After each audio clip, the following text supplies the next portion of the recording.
जागर सम्राट हैं प्रीतम भरतवाण, तो उनकी ससुराल भी है ये। और उन्होंने जो अपना पहला गाना गाया शायद वो इसी नाग देवता की स्तुति करके गाया। और बहुत पहले इसकी क्या थी? पटाल। तो आपने पठाल हटा दी? हाँ, पटाल हटा दी। और तो यहाँ आ गया सर, जैसे मैं केदारनाथ में आ गया हूँ। जैसे कि यहाँ पे भगवान नागराजा का मंदिर है, यानी वो यहाँ पे बैठे थे, यानी बैठने का मतलब ये उनका निवास स्थान है, इस कारण से इसका नाम बैठ पड़ा। तो ये टाइम टाइम बस जय टाइम औरंगजेब आयक। गांव में जब ये रोड पहली बार आई थी तो रमोला जी ही गाड़ी लेके आए थे। वहाँ रोड 82 में पास। अच्छा, जो हमारे बुजुर्गों को मंदिर तो ना पहली बेटी को, अच्छा, पूर्व से जब हम यहाँ आए हैं तो वो मंदिर जीर्ण शीर्ण हालत में हो गया था। अच्छा। हेलो फ्रेंड्स, तो आपका स्वागत है मेरे ब्लॉग DKS चौहान ब्लॉग्स में। तो जैसे कि आप देख रहे हैं, विगत 2-3 दिन से जौनपुर थान भवान के जो हमारे गांव हैं उसको हम आपको दिखा रहे हैं। वहाँ किस प्रकार से गांव है, कैसे उनका नाम पड़ा, ये सब हमने आपको दिखाया। तो काफ़ी लोगों के इसमें कमेंट्स आए हैं, उन्होंने इस प्रकार के जो वीडियोस हैं उनको अप्रिशिएट किया है। तो आज हम एक नए गांव में जा रहे हैं। तो क्योंकि मैं इस गांव से भी परिचित नहीं हूं, तो सर से ही इसके बारे में पूछेंगे। तो जैसे कि आप जानते हैं, मेरे पीछे नोटियाल जी हैं जो हमारे ब्लॉग्स में निरंतर रहते हैं। और साथ ही आज हमारे साथ एक नए मेहमान जुड़ चुके हैं, ये हैं चौहान जी। चौहान जी इस क्षेत्र के जो लोग हैं उनकी वंशावली भी लिख रहे हैं और उनको इस क्षेत्र का काफ़ी ज्ञान है। तो सर से पूछेंगे और वो हमें इस गांव के बारे में भी बताएंगे। सामने दिखाई दे रहा सर नखड़े। अच्छा, ये सामने का गांव क्या है? नखड़े उत्तराखंड बनने के बाद जो पहले हमारे विधायक रहे कौनदास जी, उनका भी ये घर है मतलब। अच्छा, वो मतलब के? अच्छा जी, उन्हीं घर है ना। हाँ, उनका भी यहाँ गाँव मतलब गाँव है ये मतलब। तो आप देख सकते हैं ये जो सुंदर सी घाटी है, इस घाटी में बसा हुआ है ये गांव, और कितना सुंदर दृश्य लग रहा है। तो गांव का नाम अभी मुझे पता नहीं है, तो सर से पूछेंगे ये गांव कौन सा है। आप देख सकते हैं, तो चलते हैं। तो नोटियाल जी, आज किस गांव में घुमा रहे हैं आप? ये गांव है बैठ, और बैठ एक ऐसा गांव है दसूला का जहां पर नाग देवता का एक भव्य मंदिर है। और इस मंदिर में मैं भी पहली बार आ रहा हूँ। यहाँ तक तो आया था लेकिन मंदिर के अंदर नहीं गया। आज हम मंदिर में जाएंगे, क्योंकि नाग देवता की जो डोली है वो कल लगभग 13-14 गाँवों में जाती है और मेले लगते हैं। तो कहाँ कहाँ जाती है, किस किस गांव में पहले जाती है, उसमें हम लोगों से भी पूछेंगे गांव में जाकर के। तो अब चौहान जी से भी पूछ लेते हैं इस गांव के बारे में, क्योंकि वो इस गांव के बारे में जानते हैं, वंशावलियाँ भी लिख रहे हैं लोगों की। तो सर, ये जो गाँव है बैठ, तो पहले तो मुझे, क्योंकि ये गाँव मेरे लिए नया लग रहा है, बैट मनी, तो मुझे ऐसा लग रहा है जैसे क्रिकेट का बैट। तो इस गांव का नाम बैट क्यों है? आपको इसके बारे में कोई जानकारी है सर कि बैट क्यों है? ये प्राचीन में यहाँ पर नाग देवता का उद्गम हुआ था, और यहाँ पर सर्वप्रथम दामोदर प्रसाद जी नौटियाल नाग देवता के साथ आए थे। और सन 1760 से लगभग यहाँ का वृत्तांत मिला। तो यहाँ पे चौहान जी ने काफ़ी अच्छी जानकारी हमें दी है कि इस गांव का जो इतिहास है वो 1700 से शुरू हो जाता है। तो सर ने काफ़ी अच्छी जानकारी दी है। तो कम से कम जब हम गांव में जा रहे हैं तो वहाँ के इतिहास के बारे में भी हमें पता लग रहा है। और सर एक अच्छा काम कर रहे हैं कि गाँव में वंशावली लिख रहे हैं। तो ये है ग्राम बैठ, भगवान नाग देवता का स्थान। इस गांव को आपको दिखाते हैं कैसा ये गांव है। तो मेरे साथ चल रहे हैं नोटियाल जी और आप जो है ना रमोला जी हैं। तो और इस रोड पर सबसे चलने वाले पायलट हैं। अच्छा, सबसे पुराने। उधर मसूरी से लेकर के और यहाँ तक भवान तक बहुत हम गाड़ियों में बैठे और बड़ी भीड़ रहती थी गाड़ियों में। लेकिन आज जो है अब वो भवान से लेकर और यहाँ बैठ तक चलते हैं। तो सबसे पुराने ड्राइवर हैं यहाँ के। मोला जी काफी पुराने इस रोड के ड्राइवर हैं। ठीक है। ये रोड, इस गांव में जब ये रोड पहली बार आई थी तो रमोला जी ही गाड़ी लेके आए थे। तो रमोला जी तब और अब में क्या अंतर पाते सर? मराड़ में। अच्छा, मतलब भवान रोड पहले पास की। अच्छा, पहले मतलब ड्राइवर आती है इसकी रोड। ये करीब मैंने भवान रोड 82 में पास। अच्छा, तो अब और तब में क्या अंतर है? बहुत अंतर है, ये तेल में अंतर है, हर चीज में अंतर है, किराए में अंतर है, हो गया। तो रोड की स्थिति भी तो पहले से अब सुधरी है। हाँ, रोड मानते हैं ना? थोड़ा सा सुधर गया। तो आगे चल रहे हैं नोटियाल जी और चौहान जी। ये इस क्षेत्र के गाँव से परिचित हैं, यहीं के लोकल हैं। और गांव देख रहे हैं आप, बिल्कुल सुंदर लग रहा है। और हम गांव में पहुंच चुके हैं, बच्चे आ रहे हैं। हमें गांव में मिल चुके हैं एक बुजुर्ग व्यक्ति। और सर नमस्कार। नमस्कार नमस्कार। और सर ठीक है? सब बढ़िया। सब ठीक लग रहा है? हाँ ठीक है। सर आप अच्छा सर, नोटियाल जी, जब मैं यहाँ ऊपर रास्ते में आ रहा हूँ तो मुझे बार बार एक चीज लग रहा है, गांव का नाम बैट क्यों है? बैठ सर ये बताते हैं कि वैसे तो आप आप जानते हैं सर इस बारे में कि इस गांव का नाम बैट क्यों है? भाभियन बैठी रखेगा होगा, लेकिन बैठ जगह है ना। इसका सर दो तरह से लोग बता रहे हैं, जैसे भगवान के बैठने का। और यहाँ पर क्या है कि नाग देवता का एक भव्य मंदिर है जहाँ पर हम अभी जाएंगे। जी। और ये बताते हैं कि जब नाग देवता यहाँ आए थे तो सबसे पहले उन्होंने ही विश्राम किया था, बैठे थे वो।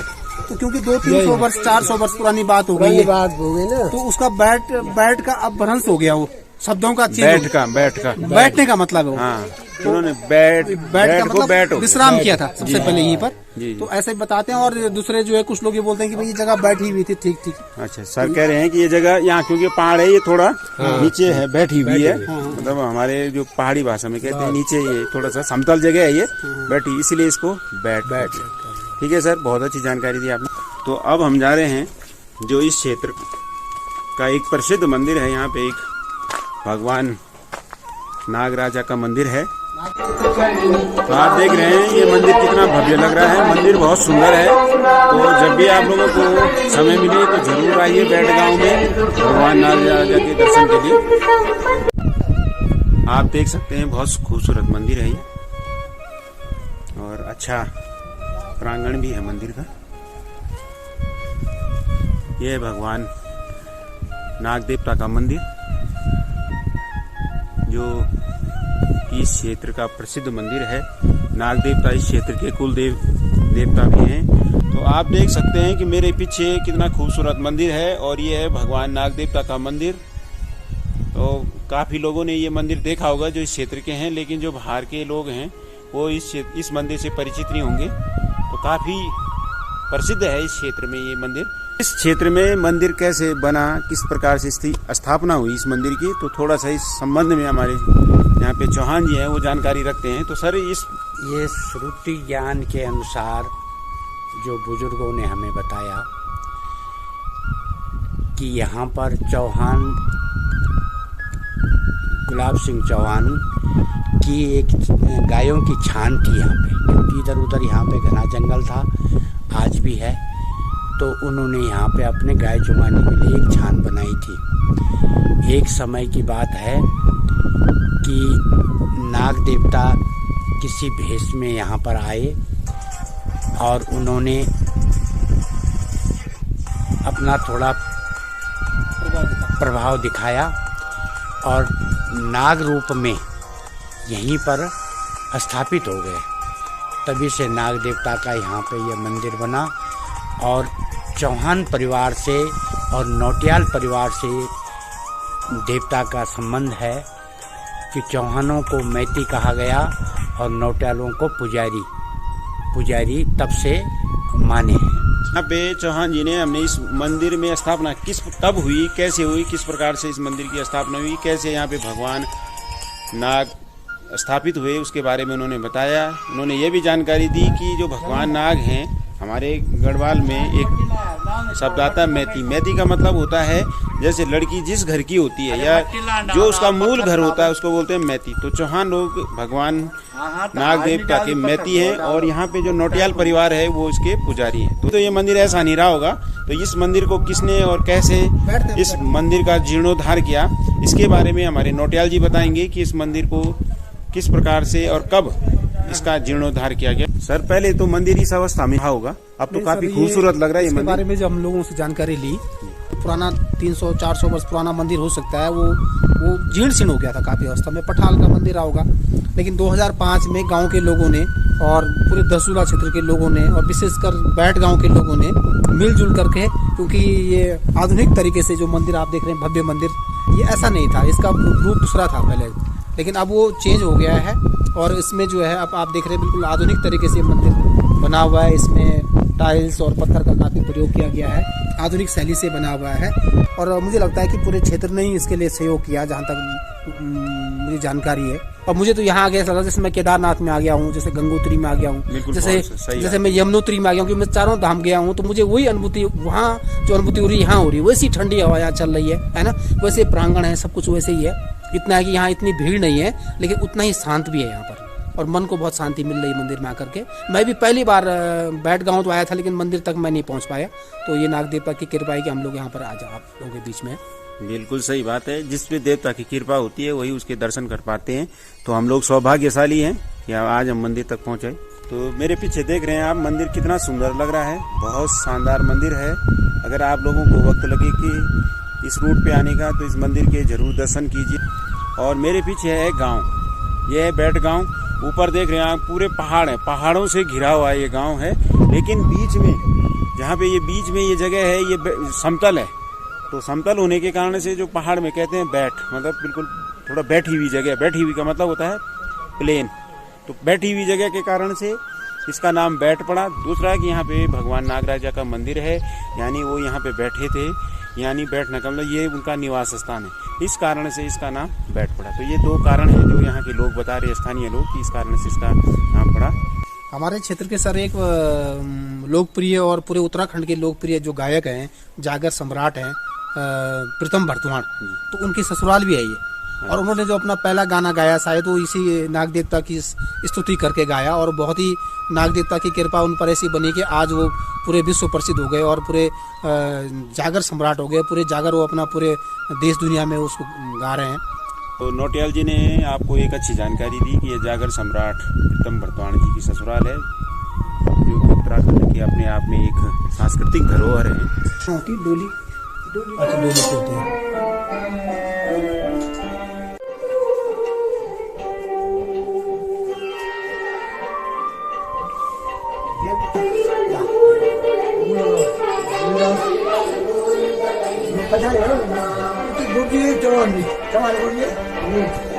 ये श्रीनगर साइड के, श्रीनगर साइड के,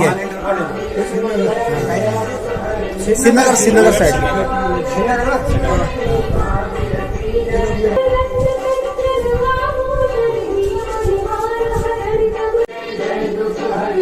तो ये है बैठ गाँव, अपनी खेती बाड़ी के लिए भी प्रसिद्ध है। तो अब सर ने बताया ये अपनी खेती बाड़ी के लिए भी प्रसिद्ध है। जैसे कि देख रहे हैं आप, नीचे ताऊ जी, बोडा जी, जिसको जो हम अपनी पहाड़ी भाषा में बड़ा जी बोलते हैं। आलू प्याज उगा रहे हैं इसमें।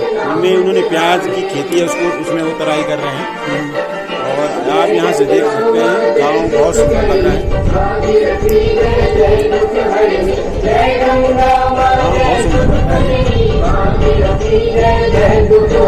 है। नोटिया जी कुछ बता रहे हैं मंदिर के बारे में। यहाँ पर जो है नाग देवता की डोली रहती है, और ये डोली जो है साल भर में एक बार तक बैसाख के महीने में बाहर निकलती है, तो फिर वो विभिन्न गाँव की तरफ जाती है।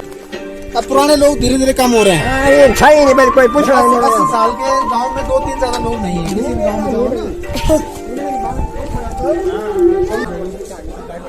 देखिए, पहले गांव में पत्थर होते थे, लेकिन रोड की सुविधा होने तक गांव में अब पत्थर कस्तानी ईंटों ने ले लिया है।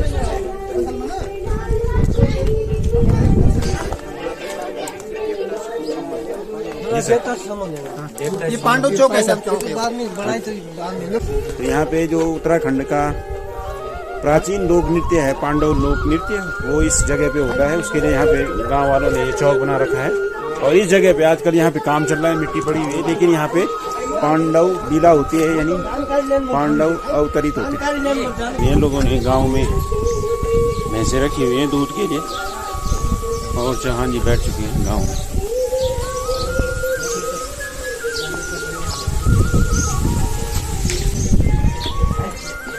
नमस्ते बॉडी जी, और ठीक है।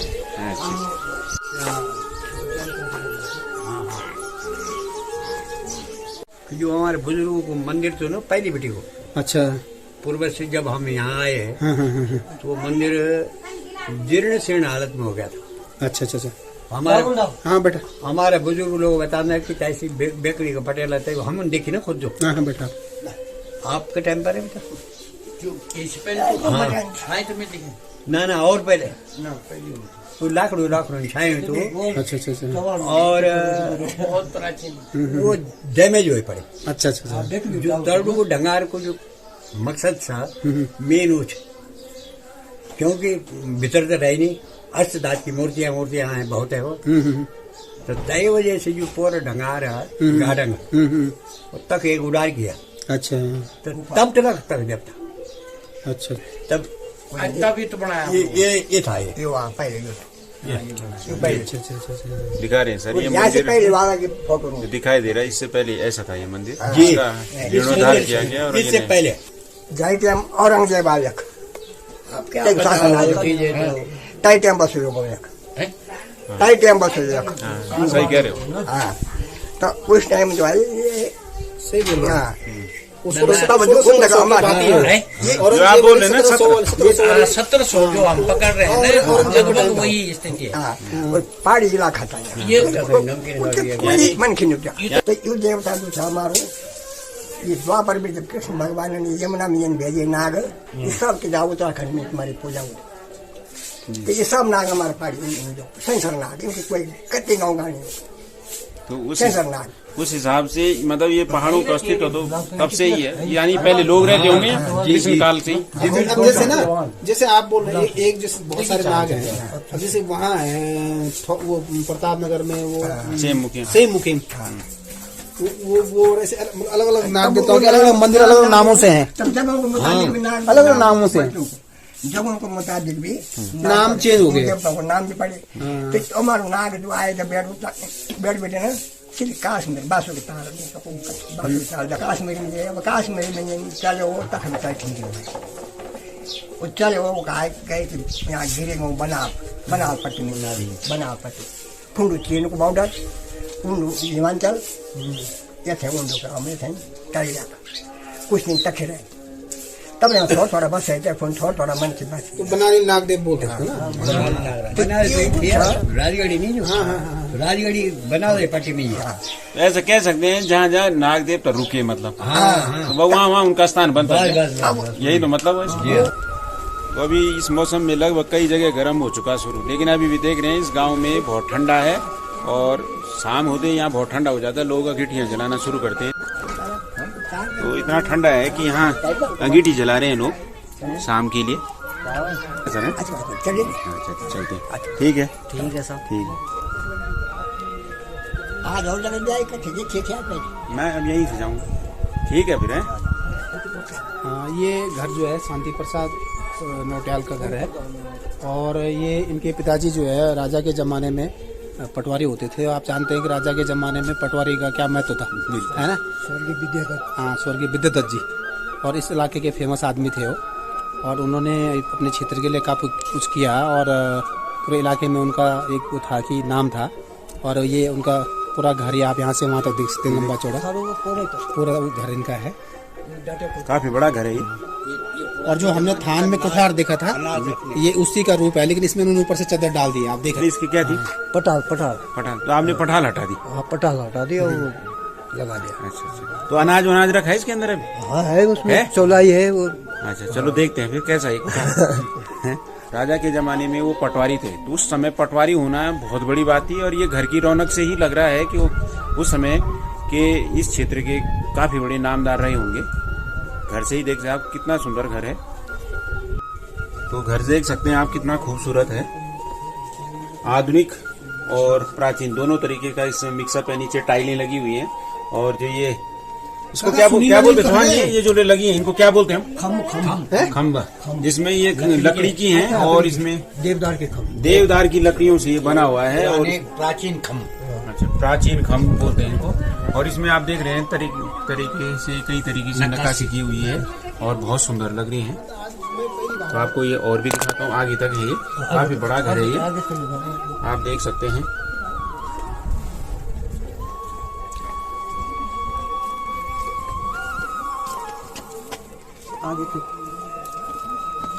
ये पिछले जमाने में ऐसा होता था ये पहले का जो टाइम था तो जब सीमेंट का टाइम नहीं था तो इस तरीके से पत्थर लगाए जाते थे।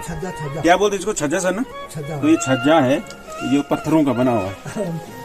पहले ऐसे इस तरीके से भी बनाए जाते थे अब तो सीमेंट हो गए सीमेंट सरिये से बनाए जाते हैं बहुत सुंदर है। वही ना पूरा। क्या करते हो बेटा? हाँ जी, पढ़ाई करते हो? कर रहे हैं। हाँ जी, कौन सी क्लास में? मैं बीए कहाँ से? First year Chhattisgarh. छत्तीसगढ़ से। ठीक चली हाँ पढ़ाई? जी। चलो बढ़िया। ये जो है आप देख रहे हैं, ये जो है ना, ये डाटे कुठार बोलते थे इसको पहले। जी और ये इसका जो है, ये आपने चदरें डाल दी है, हमने थान में भी देखा था ऐसे। जी। तो नजदीक आके देखिए इसको, है ना। और इसमें आप देख रहे हैं कि ये इसमें एक बरामदा टाइप का है आगे जी। आगे सामने ताला लगा हुआ है, और उसके नीचे अनाज रहता है, इसके नीचे। अच्छा अच्छा, यहाँ ये है कुठार। कुठार नहीं, ये तो बरामदा इसका उधर अंदर है। अच्छा अंदर है। हाँ, अंदर है। आप इसको साइड से देख सकते हैं यहाँ पर। और ये इसके नीचे ये वाला हिस्सा कुठार होता है। अच्छा, ये जहाँ से ये लकड़ी का वो लगा। इसके पूरी अनाज ऊपर ऊपर खा लेता हुआ ये बर्तन रखे ना, तो उसके लिए बर्तन को सामान के लिए इसके नीचे ही ये कुठार है। अच्छा, ये इतनी बाल्टियाँ क्यों रखी हैं? ये तो डस्टबिन है ना गाँव में। डस्टबिन है, ये गांव के प्रधान है तो इन्होंने ला रखेंगे गाँव। अच्छा, गांव में बांटेंगे इनको। बांटेंगे। चलो बढ़िया। अच्छा अच्छा। इसको सर ना वहाँ थान में हम बता नहीं पाए थे, इसको बोलते हैं डाटे कुठार। क्या बोलते हैं? डाटिया कुठार है इसका नाम। डाटिया। हाँ, डाटिया कुठार। डाटिया कोठार। अच्छा, इस क्षेत्र में इस कुठार को बोला जाता है डाटिया कुठार। तो ये जो कुठार हैं, ये हम लोगों के लिए नहीं है, इस क्षेत्र के में ही ये प्रचलित हैं। हमारे साइड इस तरीके के नहीं, हमारे यहाँ लकड़ी के होते हैं ना तख्ते, और ज्यादा से थोड़ा सा बना देंगे। तो चौहान जी, आप जो है आज बैठ गाँव में आए हैं, तो आपको कैसा लग रहा है? सर, नीचे से आने पे तो गांव दिखाई नहीं दे रहा था, लेकिन जैसे हम यहाँ आए तो इतना सुंदर लग रहा है कि आप विश्वास नहीं कर सकते हैं कि भगवान में मुझे गर्मी लग रही थी। और मैं एक बार ये सोच रहा था कि स्वेटर निकाल दूं, लेकिन अब इस गांव में ऐसा लग रहा है कि मैं जैकेट क्यों नहीं लाया हूँ, इतना ठंडा लग रहा है गांव में। और गांव बहुत सुंदर है। और इस गांव का सबसे अच्छा जो आकर्षण मुझे लगा, यहाँ पे ये पीछे देख रहे हैं आप, ये नाग देवता का मंदिर, ये बहुत सुंदर है। और मैं लोगों से भी अनुरोध करूंगा, आप जरूर आइए इस मंदिर में घूमने के लिए। इसके अलावा ये गांव जो है, आप देखिए चारों तरफ से पहाड़ियों से घिरा हुआ है, तो प्रकृति का काफी ऊंचाई पर लग रहा है। काफी ऊंचाई पे लग रहा है। प्रकृति का पूरा आनंद आप इस गांव में ले सकते हैं। भगवान की इस गांव पे कृपा है। निश्चित तौर से ऐसा कहा जाता है कि जहाँ पे भगवान होते हैं उस गांव में शांति मिलती है, आनंद मिलता है उस स्थान पे। तो इस गांव में आके ऐसे ही फील हो रहा है। और यहाँ पे नीचे ये देखो मटर की खेती हो रही है। यहाँ पे लोग बहुत मेहनत कर रहे हैं, बिल्कुल हर पौधे में पानी दिया जा रहा है, एक एक करके लोग, यानी यहाँ के लोग मेहनती भी हैं। तो यहाँ पे भाई साहब हैं। भाई साहब का शुभ नाम क्या है सर? राजेंद्र नोटियाल। नोटियाल जी हैं। भाई साहब का शुभ नाम क्या है? नोटियाल। अच्छा, आप भी इसी गांव के? हाँ जी। ठीक। गांव में वैसे दूर भले है, लेकिन रोड आने से काफी बढ़िया हो गया। बहुत बढ़िया। तो मतलब पहले जो था भी था, लेकिन जब से रोड आया तो मतलब गाँव जो काफी विकसित हो गया। सर, यहाँ से भगवान में तो गर्मी लग रही है, यहाँ तो बहुत ठंडा यहाँ हो, तो आनंद है। कोल्ड है ना? बर्फ भी पड़ती सर यहाँ? बर्फ भी पड़ती। आप देख सकते हैं गांव कितने विकसित हो चुके हैं कि अब ये जो स्कूटर है ये गांव तक आ रहा है, सीधे इनके घर तक जाएगा। शाम हो चुकी है तो लोग अपनी गायों को लेके आ रहे हैं। ये देखिए, जो यहाँ पे नाग देवता की डोली है, उस डोली को लेने के लिए सर्वप्रथम भैम और स्यालसी के जो चौहान लोग हैं, वो डोली लेने के लिए गते बैसाख आते हैं। और दो गते वहाँ पर मेला लगता है स्यालसी और भैम में। और उसके बाद वो जो है फिर वो बंसवाड़ी जाती वहाँ पर भी कुछ चौहान परिवार रहते हैं, वहाँ पर भी वो मेला लगता है। और उसके बाद अलमस जाता है, और अलमस में भी मेला लगता है। और 5 गते बैसाख को जामटी में और अलमस में और नैरा एक गाँव है, वहाँ पर भी मेला लगता है। उसके बाद 5 गते बैसाख के बाद फिडोगी गाँव है स्यालसी के बगल में, वहाँ पर वो डोली जाती है। और उसके बाद शायद से गोरण। और सभी जब हम ये जो नाग देवता की डोली है, उसको जामटी जो स्थान है जहाँ पे मेला लगता है, वहाँ पर लाते हैं लोग। और उसी जगह से फिर दूसरे गांव के लोग ले जाते हैं वापस। उसके बाद शायद मखड़े जाता है। उसके बाद मखड़े जाता है, उसके बाद गंवाड़ा जाता है, उसके बाद मतलाव जाता है। फिर वो मतलाव में भी ऊपर नीचे दो गांव है। और मतलाव के बाद शायद मैड जाता है, नीचे मैड, उपला मैड, नीचे वाला मैड। उसके बाद फिर कंडाल गांव। उसके बाद डांगू में देवता जाता है। और फिर लास्ट में यहाँ गते बैसाख यहाँ पर मेला लगता है, भव्य मेला लगता है। और उसमें सारे गांव के लोग भी यहाँ आते हैं, और एक भंडारा भी यहाँ पर होता है मंदिर में। तो आज हम आए बैठ गांव में। आशा है आपको ये गांव अच्छा लगा होगा। अपने कमेंट जरूर दीजिए गांव के बारे में। और रात हो चुकी है तो अब हम चलते हैं घर, और मिलेंगे आपको अगले ब्लॉग में एक नए गांव के साथ। तब तक के लिए